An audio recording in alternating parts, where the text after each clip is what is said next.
Magandang araw mga kaibigan. Napadaan sa wall ko itong video posted by Professor Cielo Magno. Number one anti-Duterte ito na kain suka. Nabigla ako dahil, parang binabatikos niya ang mababang economic growth ng Pilipinas. Ano ba ito? Totoo ba? Nagalit na sila sa administrasyon o gusto lang magpapansin? Oh, tinatalakay niya yung bakit mababa ang economic growth ng ating bansa. Pakinggan natin. Lumagulang ng 2.3% yung ekonomiya natin ngayong second quarter. Mababa yan, no? Pero alam nyo, meron pang number na mas nakakabahala. Bumagsak ang investment natin by 9.2% at malaking problema yan. Bakit? Kasi yung consumption natin, ginagastos na natin ngayon yan. Pero ang investment, yan ang lumilikha ng trabaho, negosyo at produksyon para bukas o sa future. Pinag-uusapan natin dito factories, equipment, buildings, infrastructure. Kapag bumabagsak ang investment, hindi lang growth ngayon ang problema. Pati future growth natin, ibig sabihin nanganganib. At kung titingnan din natin ang ordinaryong pamilya, household consumption, lumago lamang by 2.8%.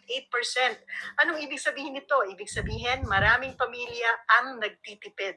Kapag mahina ang kita at mataas ang gastos, ano ang sagot ng bawat pamilya? Huwag muna. Wala yan sa budget. Kapag milyong-milyong pamilya ang gumagawa niyan, humihina ang benta ng negosyo, humihina ang buong ekonomiya. Pero may isa pang mahalagang lesson dito. Kasi pag tinignan natin ang government consumption, ito actually ay lumago by 8.3%. Pero anong ibig sabihin nito? Sasabihin ng gobyerno, gumagastos naman kami. Parte kasi yan ng GDP natin. Pero ang mas importanteng tanong, saan ba ginagastos ang pondo ng gobyerno? Napupunta ba to sa productive na paggastos? Dito na pumapasok ang issue ng korupsyon at bad governance. Kapag ang public projects ay overpriced, anomalous, or ghost, kailangang ihinto dahil sa korupsyon. Hindi lang dahil pera ng bayan ang nawawala, kundi nawawala din ang investment, trabaho, negosyo, at economic activity. Ang malinaw, hindi solusyon na ibalik ang mga corrupt projects para tumaas ang GDP. Ang solusyon, kailangan mabilis na ilipat at gamitin ang pera ng bayan sa malinis, transparent at productive na mga investments. Ano to? Health, education, transport, agriculture at mga infrastructure projects na kailangan talaga ng mga mamamayang Pilipino. Kaya ang malaking lesson dito sa 2.3 GDP growth, good governance, hindi mo yan maaaring hiwalay sa economic policy dahil good governance is economic policy. Yun. Ang ganda ng paliwanag niya. Agree ako. Bakit bumababa ang ating ekonomiya? Dahil bagsak ang foreign investments. Kung bagsak ang foreign investments, minus ang trabaho, kaya nagtitipid ang mga pamilya. Imbis na gagastusin sana, wag na dahil delikado. So, ang government spending tumaas. Kaya lang, wala rin kwenta. Kasi nga, napupunta naman sa korupsyon. Kaya ang solusyon is talagang good governance. Meron akong pakinggan kanina si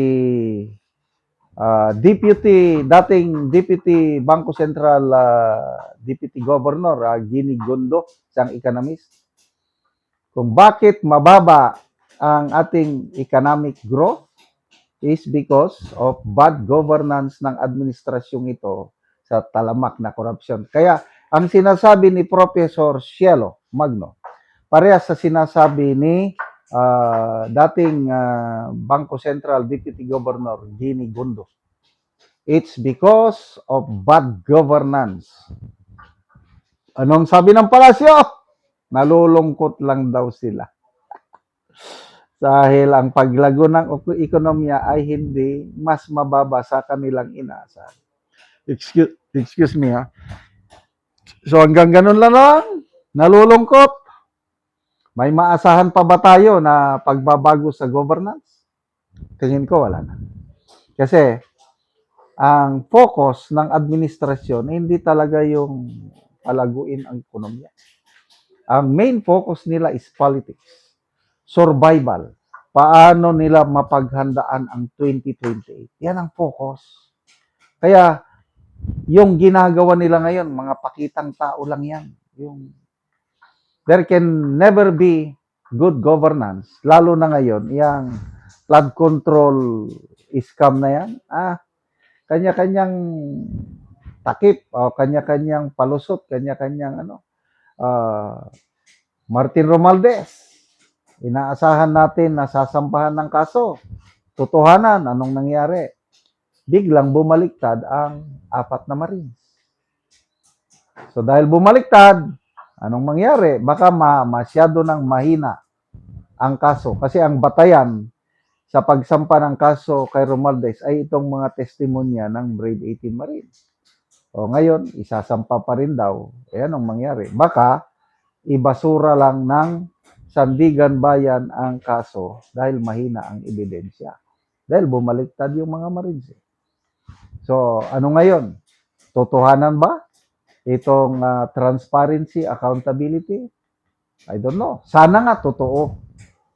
Dahil kailangan natin yan para maibalik ang tiwala ng una-una, taong bayan. Tiwala sa gobyerno ito. Tiwala ng mga negosyante, mga foreign investors. Sa ngayon kasi, walang nakikitang concrete results itong kampanya ng gobyerno against corruption. Walang makikitang yung good governance. Kanina, may nabasa akong post. Yung 1.2 billion pesos, pinunduhan natin yun. Pinastruck nila yung reblocking ng sira-sirang EDSA. Wala pang 1 taon, bitak-bitak na. Sirang-sira na. Anong nangyari? Kung mayroong substandard na flood control project, ito, sa EDSA, another substandard. Sayang-sayang lang yung pera natin ginastos, 1.2 billion. Yan ang tatak ng administrasyong ito. Good governance? Why nada? Salamat mga kaibigan sa inyong pagsubaybay sa channel nito. Nakakatulong kayo ng malaki sa tribong Talandig ng Bukidnon dahil ang income natin sa channel na ito is pantulong sa tribo. Namimigay tayo ng libreng yero at pako para makapagpatayo sila ng mas maayos na tirahan. Panoorin nyo ang video na ito. O karon mao na ni si Angkol ang matagaan og yero.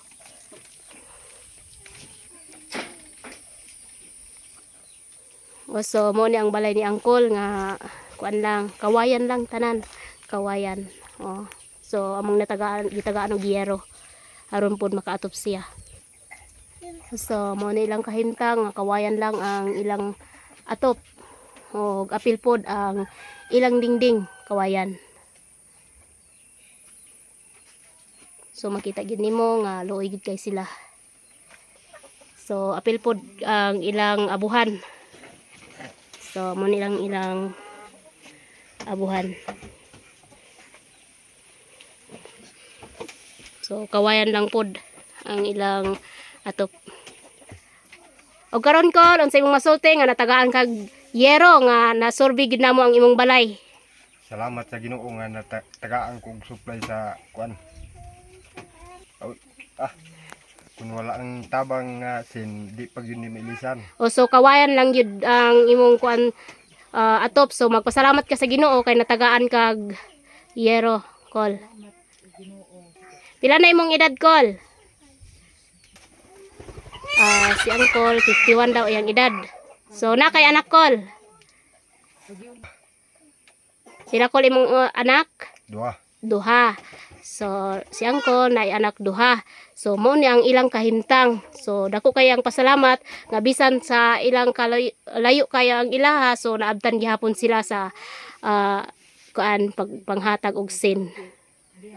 So Kol, salamat pud kaayo nga nakaanhimi sa imong balay ug nabisita gyud namo. So unsa ra di imong panginabuhian, Kol? Kumarag yapon. So manguma lang ka, Kol. So panginabuhian ang Kol, mag-uuma lang siya. O sige, Kol, salamat. Salamat.